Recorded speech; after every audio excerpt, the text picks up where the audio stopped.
Bwana Yesu asifiwe. Kwa sasa nawakaribisha tena mtandaoni tuweze kuendelea kujifunza.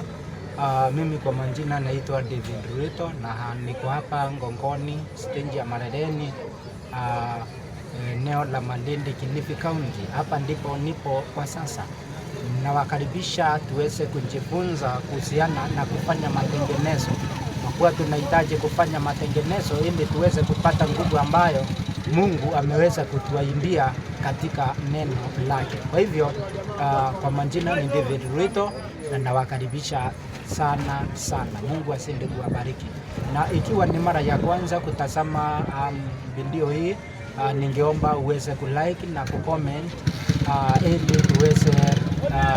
ili tuweze kuenda sawasawa kadri Mungu anavyoona inampendeza. Kwa hivyo nitaweza kusoma kitabu kile cha Zaburi 11 mstari wa 3. Ile inasema misingi ikiharibika mwenye haki atafanya nini? Andiko nitaweza kulisoma. Hilo ndilo fundisho ambalo tunaendelea nalo kwa sasa. Kama misingi ikiharibika mwenye haki atafanya nini? Kwa hivyo ni swali, yani tunaulizwa kama swali, mwenye haki yani misingi ikiharibika mwenye haki atafanya nini? Na kwanza tujue kwamba mwenye haki ataishi kwa imani. Kwa mujibu wa kitabu cha Warumi 1 mstari wa 17, kuna vile Mungu anavyotushauri katika neno lake. Kitabu ni kile cha Warumi 1 mstari wa 17. Warumi 1 mstari wa 17, neno la Mungu nasema,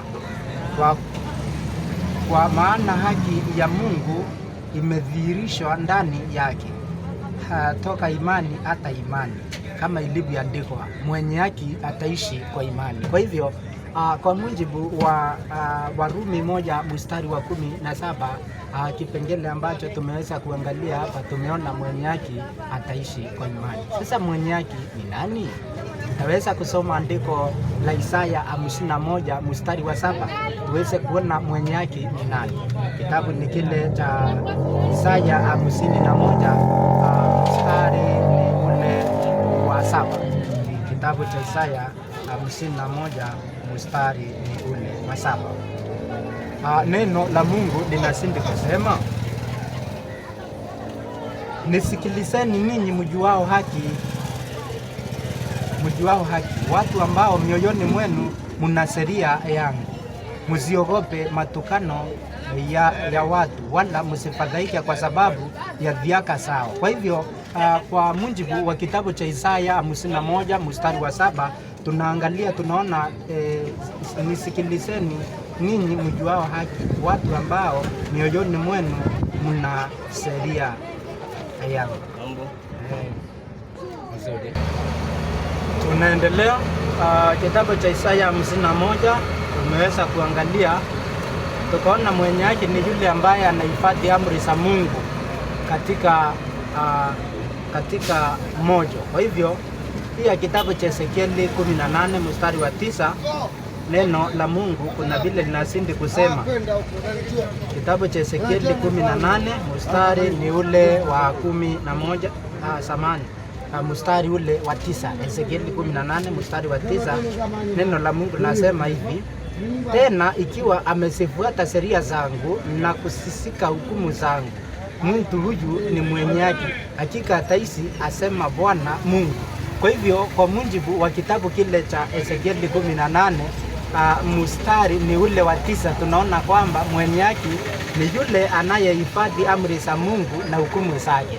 Na kwa hivyo tumeweza kuangalia kitabu kile cha Zaburi 11 mstari wa 3, tukaona misingi ikiharibika mwenye haki atafanya nini.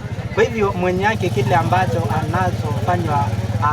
anapaswa kufanya ni kwamba aweze kutengeneza misingi hiyo ambao imeweza kuharibiwa. Mfano, tunaona mtumishi wa Mungu ambaye anaitwa Elijah. Wakati misingi iliharibiwa na manabii wa Baali, vile alivyofanya katika kitabu cha Wafalme wa kwanza 18 mstari ule wa 30. Kitabu ni kile cha Wafalme wa kwanza 18 mstari ni ule wa 30. Neno la Mungu nasema hivi: kisha Elija akawaambia watu wote, nikaribieni mimi. Watu wote wakamkaribia, akatengeneza madhabahu ya Bwana iliyovunjika. Kwa hivyo jukumu ambalo huyu Elija aliyofanya ni kwamba mahali ambapo madhabahu ya Bwana kwa kuwa yalikuwa yameharibiwa ama yalikuwa yameharibiwa na ibada ya sanamu, manabii wa uongo. Kuna ibada ambazo zilikuwa zikiendelea na zikawa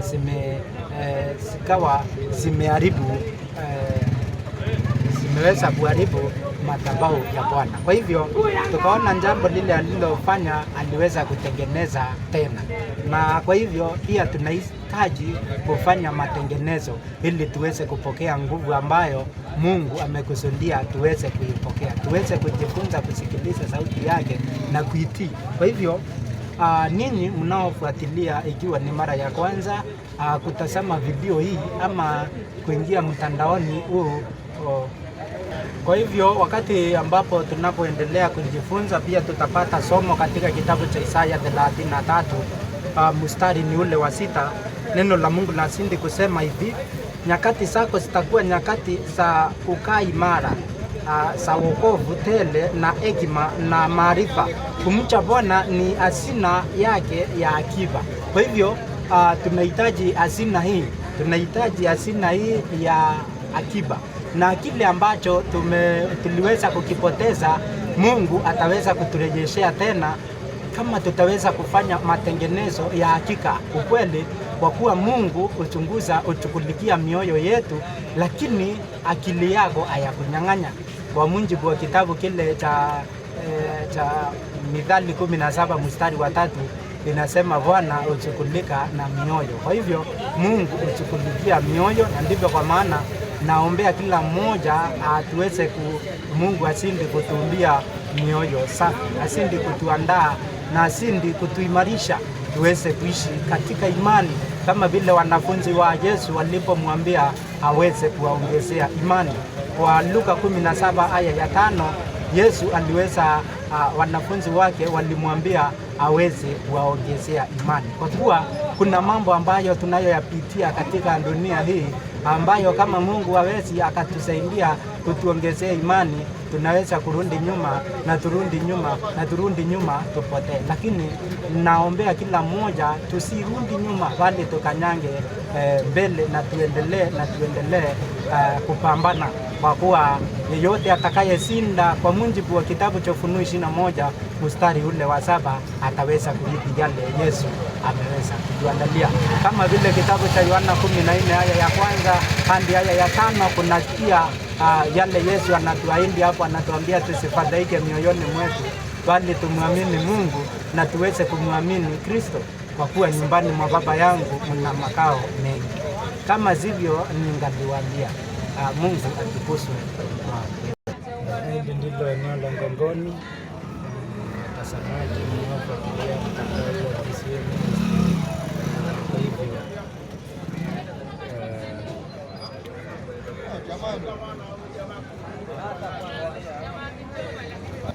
Kwa hivyo watu wa Mungu tujifunze kutii Mungu na tuishi kulingana na yale ambayo anatuagiza kila wakati, ili tuweze kufanikiwa, kwa kuwa Mungu ataweza kutufanikisha wakati tunapomtafuta kwa mioyo yetu yote, kama vile maandiko matakatifu yanasema kwamba katika Yeremia 29 mstari wa 11 hadi 13 kuna vile Mungu anaagiza tuweze kumtafuta kwa mioyo yetu yote. Na jambo lingine tunapaswa kujua ni kwamba yale ambayo tuliweza kuyapoteza wakati ambapo tuliweza kupoteza nguvu ni pale ambapo tunapoondoka kwa uwepo wa Mungu. Yaani tunapoondoka kwa Mungu. Mungu ni mwenye nguvu, uweza na ufalme na utukufu ni vyake milele. Na kwa hivyo wakati tunapokuja kwake, tunapotengeneza njia zetu, kwa hivyo tunaendelea kupata nguvu zaidi na zaidi. Kitabu ni kile cha Nyakati wa Pili 26 mstari 27 mstari ni ule wa 6. Nyakati wa pili 26 27 mstari ni ule wa 6. Basi Yothamu akawa na nguvu kwa kuwa alizitengeneza njia zake mbele za Bwana Mungu wake.